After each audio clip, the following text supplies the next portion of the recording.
So this was the last working payphone at Grand Central Terminal, and I made good use of it for as long up to the bitter end, I guess. And I saw other people using this one as well.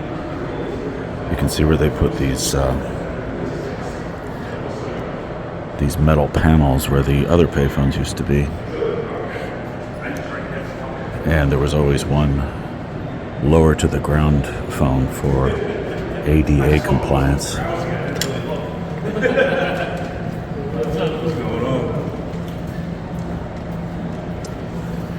Now the yellow handset was a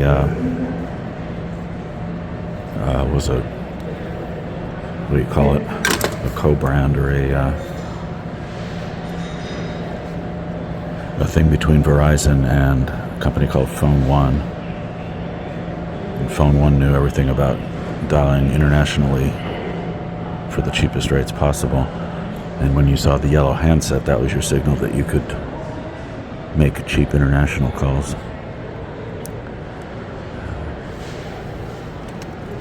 And this one was owned by PTS. Prior to that, Verizon, as is still evident.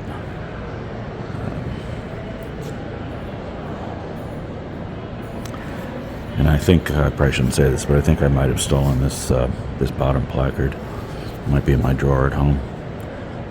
If you go down here, you'll see that there were even more payphones.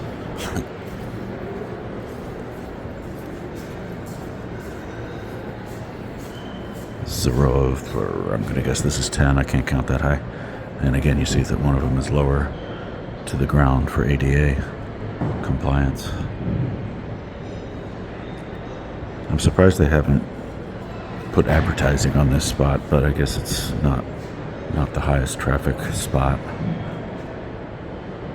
Let's see if I can find any others in any other former payphone locations around here in this station, in this terminal, that is.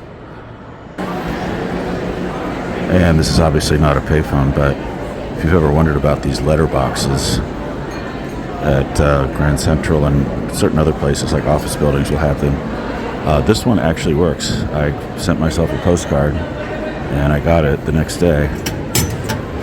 So you can actually send U.S. mail through these things. I don't know when they pick up. The scheduled pickup time thing has been taken away. But these are a quaint little thing. But they work. They actually get picked up. This was a TTY in the middle, I think, with two other phones on either side of it in the station master's room.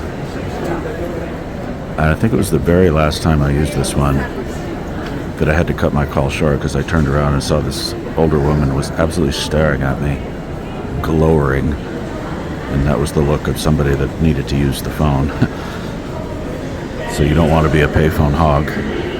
So I cut my call short and let the old lady make her call, proving, not that I ever needed to, that people still use payphones when they could, and they still would if they could.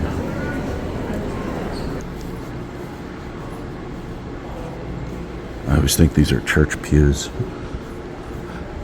So there are a few other old phones moldering away in the passages, as they're called. This is the Northwest Passage. And as I make my way through here, I realize I don't remember exactly where this next one is located. It's definitely on this side. But I guess it's going to be beyond this section. I'm always amazed how empty these passages are, even during the holidays and the rush hours and everything. It's like nobody's ever really using these things, or so it seems. Slow down. I'm not going very fast.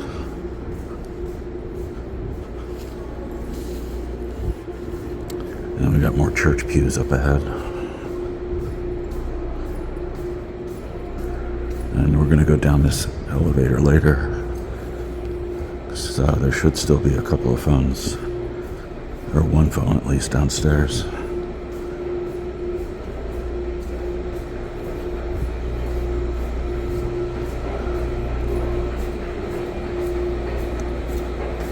Well, where is it? Oh, I think it's up by this vending machine.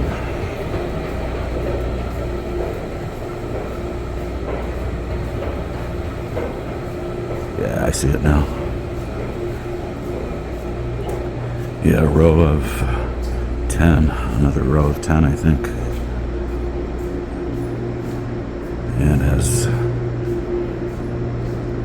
as per the other sets, there's always one lower one for ADA. This was the 30-second call. You could only make calls of 30-second duration to any place in New York State except for the 5 boroughs of New York. And these were a big hit because you would call ahead to your home, whoever was going to pick you up at the train station, to let them know which train you were getting.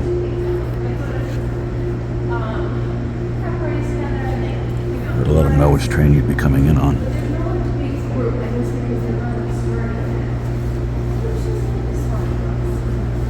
I think this thing first premiered at Penn Station. At least that was, I've seen a news clipping or a TV news report to that effect, but I would think that it probably appeared here right about the same time.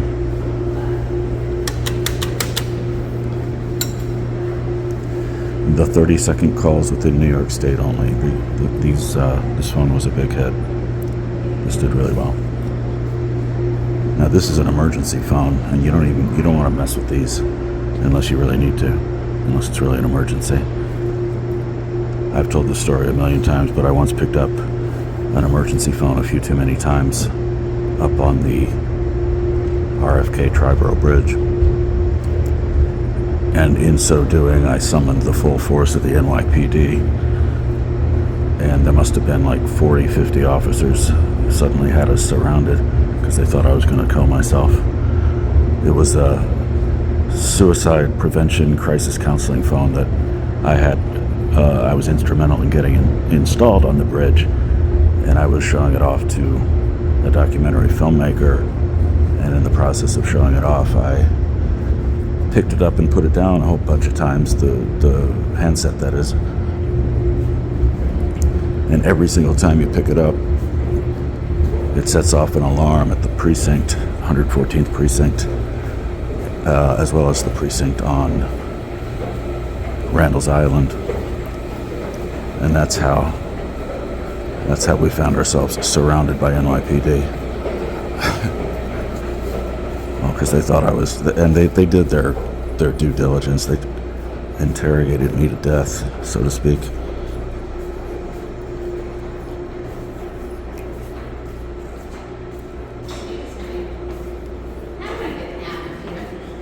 Out of here? Just you're going the right way. And then there's an escalator up or something? I don't know if there's an escalator. I think it's just stairs. Okay. But you're going the right way. Thank you. Okay.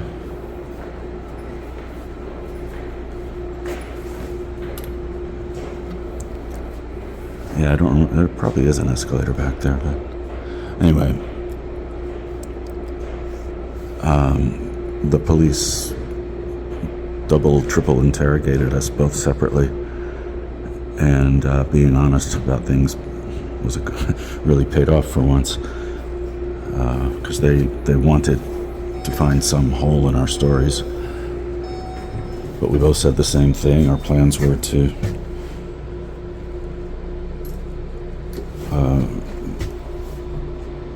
go on to Randall's Island and then on to the Bronx, and ended up not actually doing that, but it was pretty scary, to be honest, because I came closer than I realized at the time to being involuntarily incarcerated for a minimum of 3 days. If they didn't believe me, if they thought that it was in my best interest to be put away in Bellevue for 3 days, they had every authority to do that to me. But no, that was the phone I played a big part in getting installed. They should put my name on it. Here you go. Yeah, that's another emergency phone. We don't even look at it. We don't breathe on it.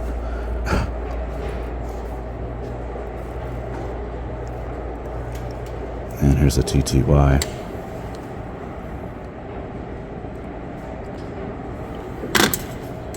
And this one, I guess PTS never picked this one up.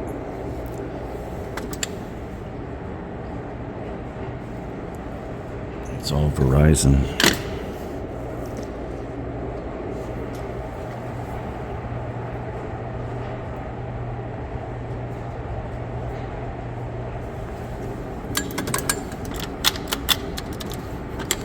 This one's in pretty good shape.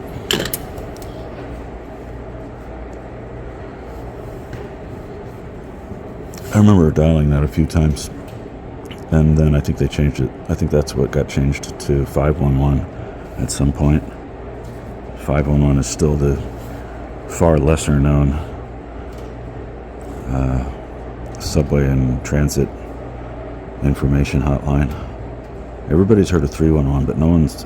So many people, it seems, have never heard of 511, and they don't believe you when you tell them that it exists. This one does not have one of them lowered to the ground. I wonder why that is. Maybe they're all low to the ground. I don't know. Oh, and there's some cool artwork down here too. What is this? Ellen Driscoll. As above, so below.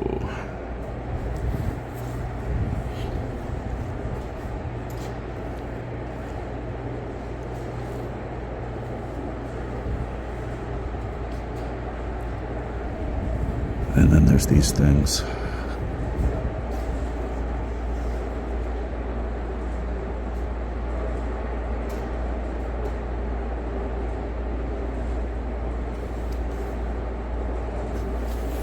Attention customers, for your safety and the safety of others, please do not sit on the floor or stairs of Grand Central Terminal. Thank you for your cooperation. Thank you for your cooperation. I don't think there's another phone over here. Another payphone. There's another emergency phone. But I think they got rid of all the old Verizons. Can you believe how empty this is? It's always like this. I mean, maybe at 5 p.m. there's a rush. I wouldn't know. But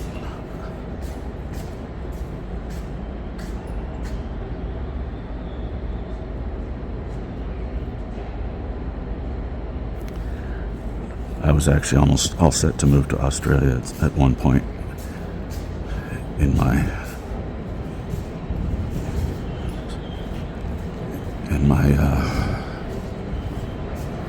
life. Yeah, these are all gone. The TTY device looks like it's still in there, but only the emergency phone. And you don't pick those up unless you really, really have to. Oh, look, there's another person. I've never used this escalator before. I didn't even know it was here. It is making a good amount of noise.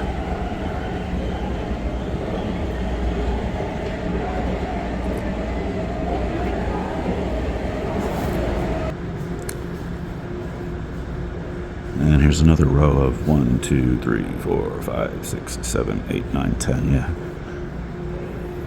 10.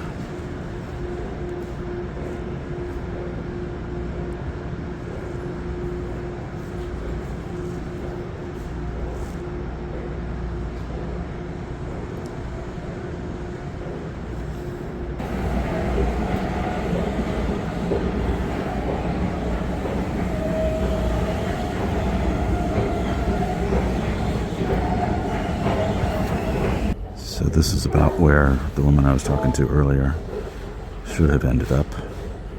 And next time anybody asks me, I will know to tell them that there is an escalator down here. I should have known there was, but I wasn't certain. So here's another old TTY. found an emergency phone at the other end of this, and I'm guessing this advertising sign covers up what used to be 8 payphone spots in between.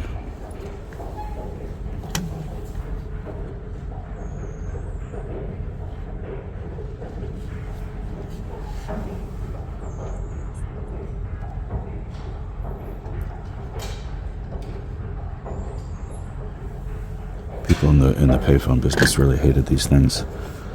They cost like $3,000 a piece, or thousands of dollars, I don't know. But they were very expensive and got very minimal use. But they were required to install them under some circumstances.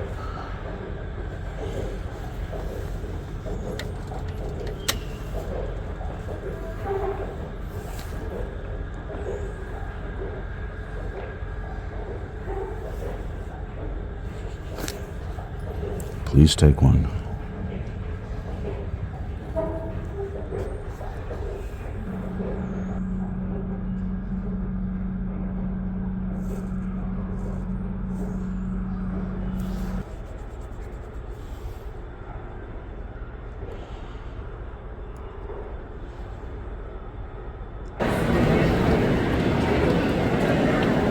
I don't know if you can see that clearly, but well,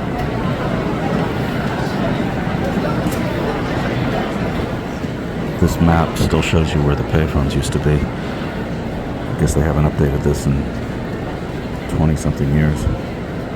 But it is still meaningful, I guess, because where those payphones used to be, there are those emergency phones today. So I guess it's worth keeping them around, or keeping them on the map.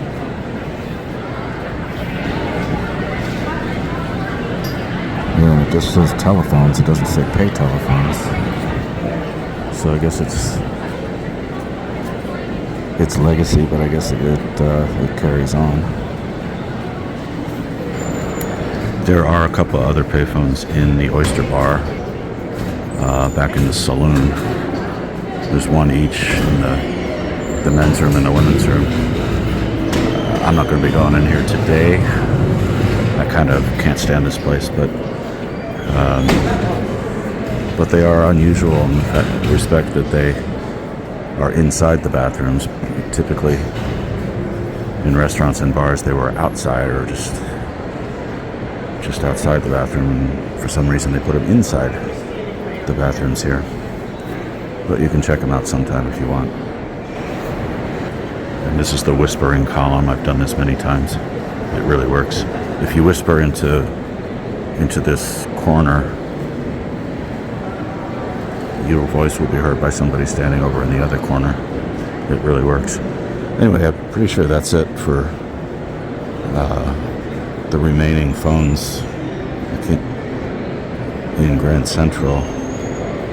Of course, they're all museum pieces. If I think of anything else, though, I'll add it.